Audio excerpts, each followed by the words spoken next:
Halo Tribuners, masih bersama saya Aswin Lumintang dan saya masih berbincang-bincang. Ini sesi terakhir ya. Saya masih berbincang-bincang dengan Ketua Tim Kampanye AARS, Bapak Roland Ruru.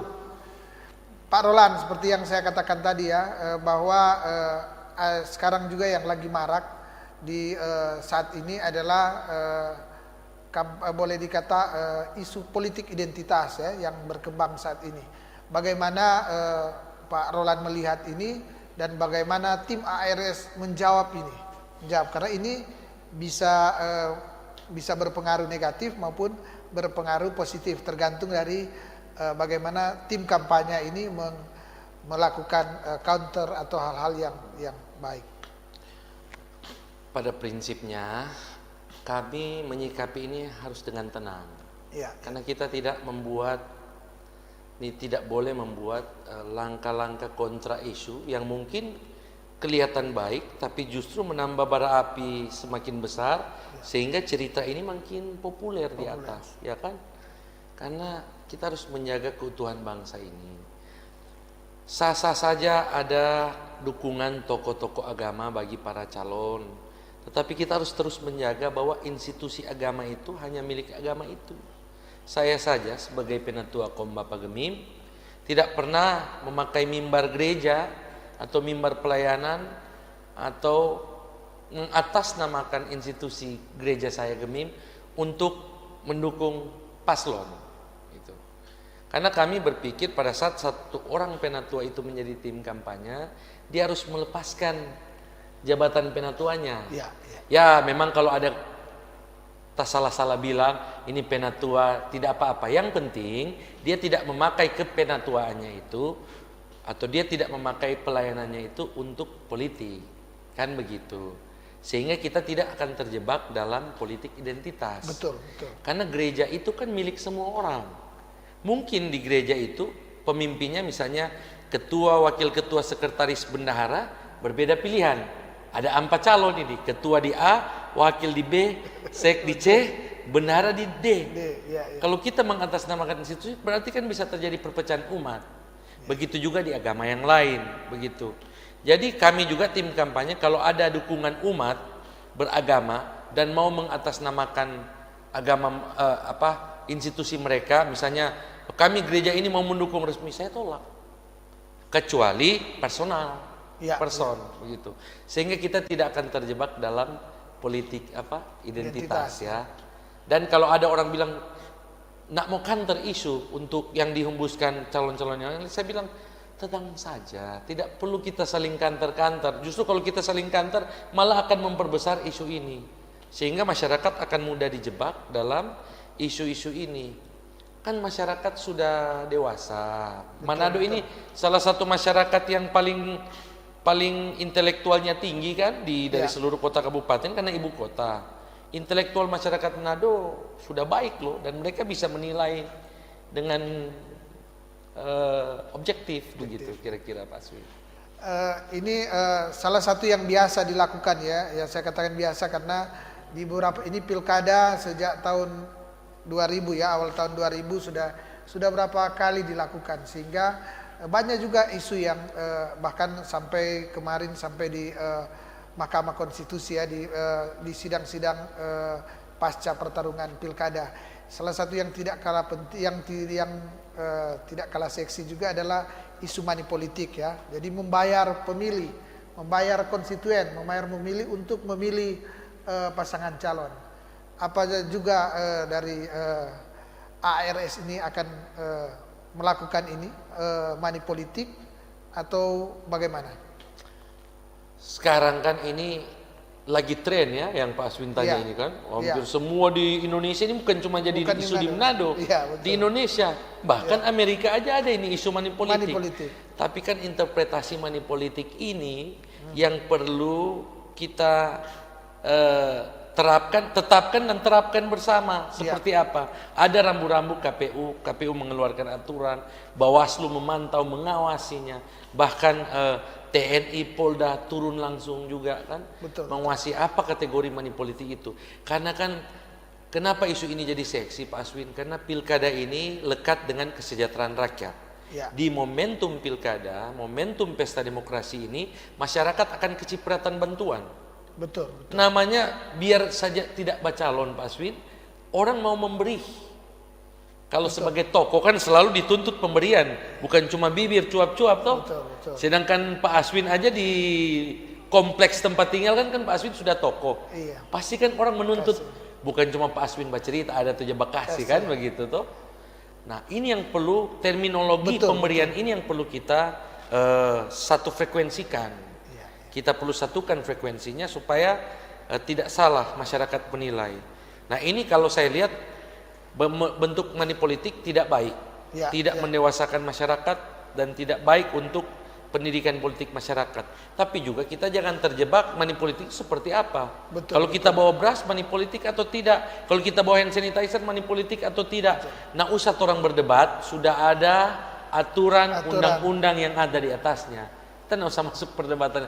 Kan KPU mengeluarkan PKPU nomor 13 2020. Jelas itu semua aturan-aturan, batasan-batasan pemberian, begitu kan? Ya. Terus ada juga yang menyampaikan bahwa memberikan bantuan untuk masyarakat. Semua kok ada Bekasi ini. Betul, betul. Semua ada Bekasi bantuan masyarakat. Dan sebelum kampanye, saya Bahkan juga di kolom saya memberikan ke jemaat saya, tapi iya, selalu kan? Kalau soal kayak tadi memberi sesuatu, saya memberi tapi motivasinya kan karena merasa lebih kasih yang tuh.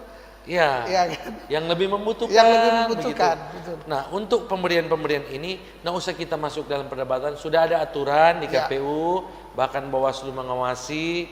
Silakan kita lihat pemberian yang baik. Tentu juga ada yang memberi untuk membantu masyarakat. Why not? Kenapa tidak? Tetapi bagaimana caranya kan? Kalau kasih lekong langsung Sandra, kong langsung ngana mesti. Ya, itu banyak terminologi dah yang atur.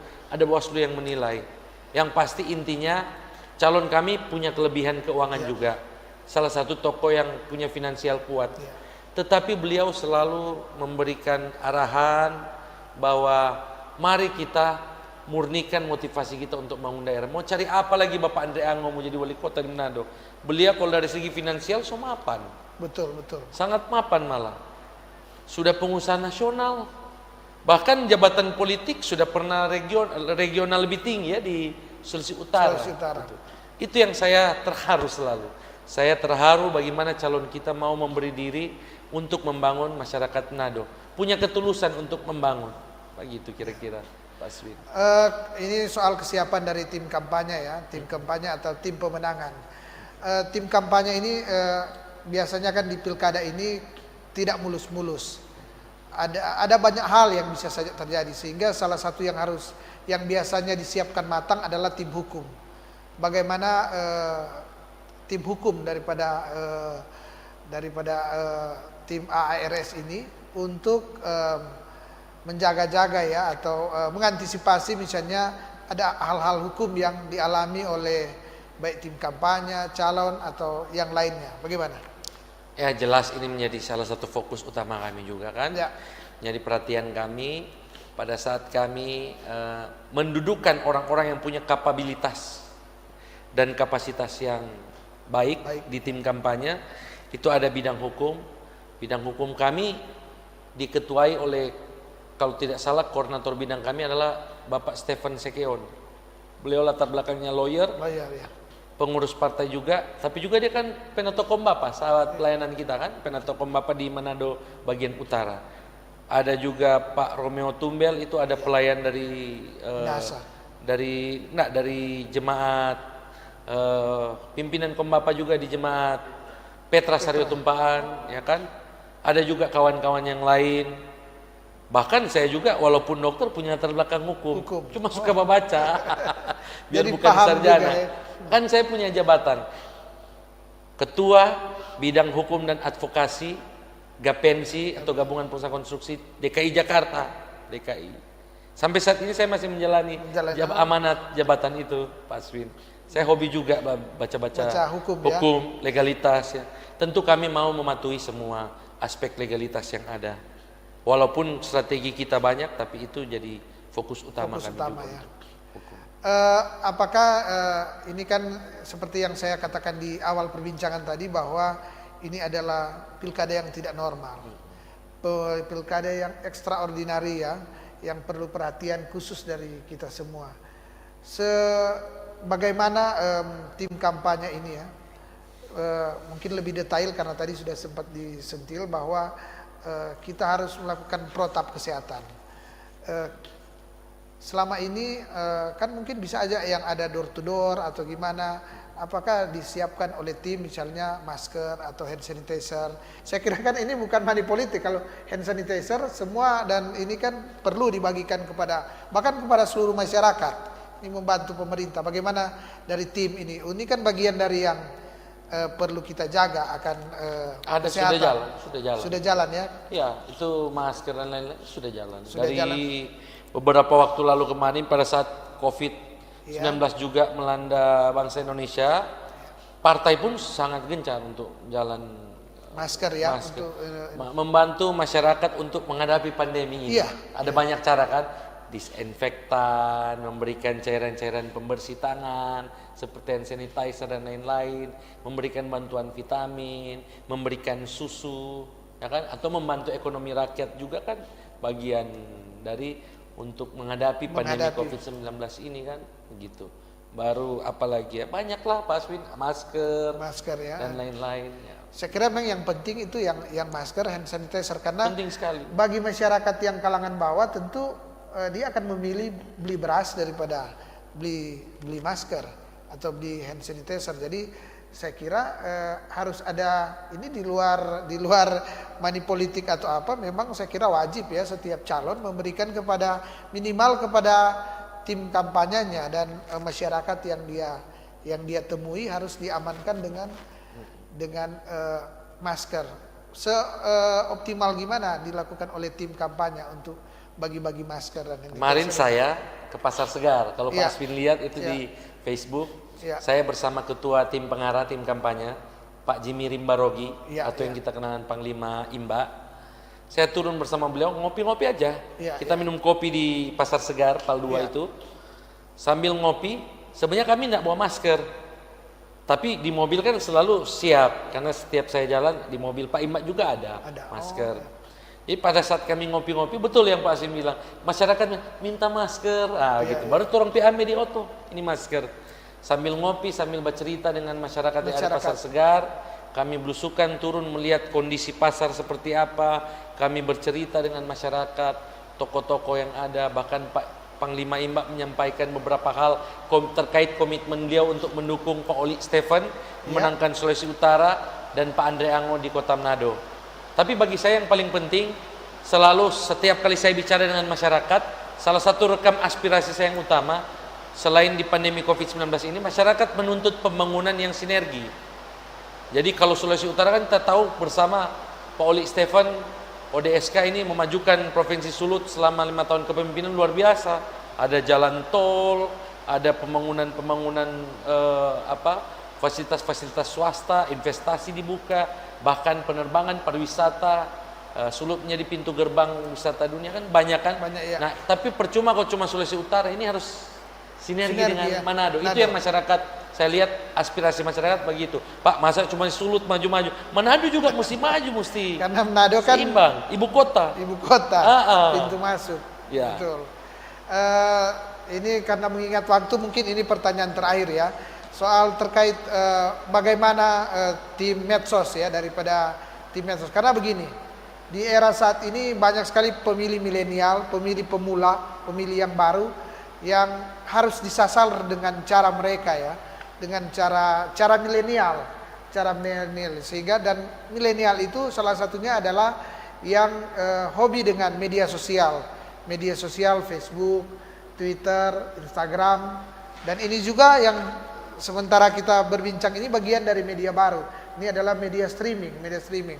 Jadi bagaimana ya antisipasi atau bagaimana tim kampanye ini melakukan menarik masa yang milenial, atau mungkin sudah di tim kampanye ada melibatkan tim kampanye milenial. Begini Pak Aswin, milenial ini kan terminologinya kalau kita buka kamus besar bahasa Indonesia dan Wikipedia adalah kelahiran tahun 80 ke atas atau under 40, umur 40. Dan ketua tim kampanye ini masih milenial, 38 tahun. Nah, usah tanya kalau strategi milenial, Pak Aswin. Kita milenial asli, 38 tahun. Kelahiran 82. Begitu toh? Nah, salah satu contoh acara inovasi kami yang kemarin, deklarasi itu the real virtual. Real virtual, bukan hanya live streaming, tapi mempertemukan. Jadi 4.000 orang mendeklarasikan AARS serentak di tempat yang berbeda. Itu salah satu inovasi kami. Jadi acaranya yang hadir di lokasi utama sedikit, tapi dari rumah-rumah pemenang 50 kali 48, so 2.500 lebih. Belum lagi yang tidak masuk di Zoom, begitu. Itu salah satu terobosan kami, dan lebih menyentuh sosial media, baik dari Instagram, Twitter, Facebook, dan lain-lain. Tapi selalu itu yang saya sampaikan, kami selalu menjaga otentik calon kami. Ya. Jadi walaupun ada branding via sosial media, tapi tidak usah dibuat-buat lah. Kalau perlu siaran langsung supaya tidak ada edit gitu. Ini jadi seperti yang saya katakan tadi, mau tidak mau, suka tidak suka ya, bahwa sekarang ini apalagi dengan COVID ini diarahkan banyak kampanye-kampanye yang virtual ya, virtual. Kalau ke depan kira-kira hal-hal apa yang akan dilakukan? Ada lomba-lomba atau gimana mungkin untuk strategi kampanye ke depan? Karena kan kalau mengharapkan masa umum untuk hadir kan tidak bisa. Di PKPU 13 ini kan paling banyak 50 orang. 50 orang. Sehingga yang paling efektif adalah mungkin hanya door to door atau melalui virtual. Bagaimana sebenarnya? Ya, kami berusaha menghindari kegiatan seremonial. Ya. Karena terkait juga dengan PKPU baru, pandemi COVID-19. Dan juga bagi kami seremonial ini tidak terlalu penting dalam strategi utama pemenangan. Karena bagaimana calon selalu dekat dengan rakyat, kan seperti yang saya bilang di awal tadi. Kami selalu mengantarkan calon kami bagaimana harus dekat dengan rakyat, tapi sesuai dengan gaya mereka juga, tidak dibuat-buat. Itu mereka banyak turun di masyarakat. Tapi kan tidak semua harus di branding, tidak semua harus dipublikasikan. Kalau orang jalan-jalan di daerah yang lemah dong, semua dapat tahu. Oh, di situ dong lemah, makanya dong turun-turun.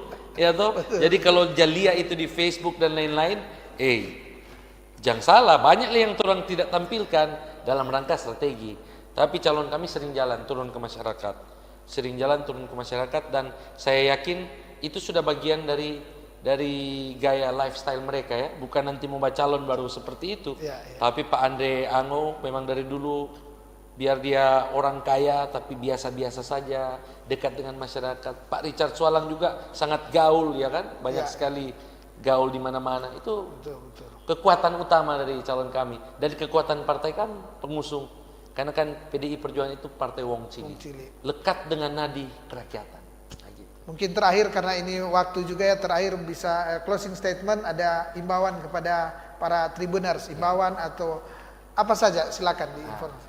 Oke Tribuners, selamat berkuda di acara ini, dan saya senang dengan Pak Aswin dan kawan-kawan di Tribun membuat acara seperti ini. Ini bagian dari pendidikan politik yang baik juga bagi masyarakat Kota Manado. Yang pasti saya berharap kita tetap menjaga di masa pilkada ini dan masa pandemi ini, kita tetap menjaga protokol kesehatan, menjaga diri kita tetap sehat, dan yang kedua kita menjaga keutuhan, kebersamaan. Jangan sampai bersaing sah-sah saja. Kita bersaing, kita mempunyai pilihan yang berbeda, tapi marilah kita berpolitik yang santun. Kita tetap jaga tujuan utama kehidupan berbangsa dan bernegara, sehingga masyarakat bisa berdaulat di atas tanahnya sendiri dengan baik. Tidak ada yang terkotak-kotak, tidak ada yang terpecahkan. Hindari politik politik identitas ya, dan isu-isu yang memecahkan bangsa dan negara.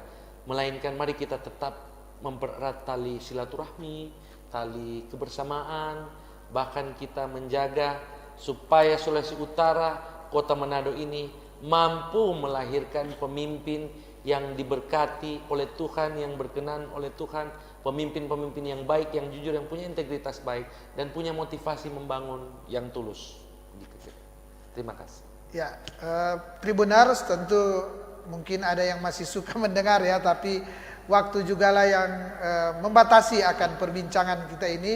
Kita sudah berbincang-bincang kurang lebih 1 jam, dan tentu saya atas nama kru Tribun Manado mengucapkan terima kasih kepada Pak Roland Ruru selaku Ketua Tim Kampanye AARS yang boleh berkenan hadir di Tribun Bakudapa, dan kita boleh berbincang-bincang banyak hal ya tentang Pilwako Manado, dan semoga bermanfaat bagi para tribuners yang sudah setia untuk mendengar bahkan menyaksikan secara langsung akan perbincangan kita ini. Dan tetap nonton akan Tribun Bakudapa setiap hari jam 3 hanya di Facebook Tribun Manado dan Tribun Manado Official khusus di YouTube. Dan sekali lagi terima kasih kepada para tribuners. Sekian.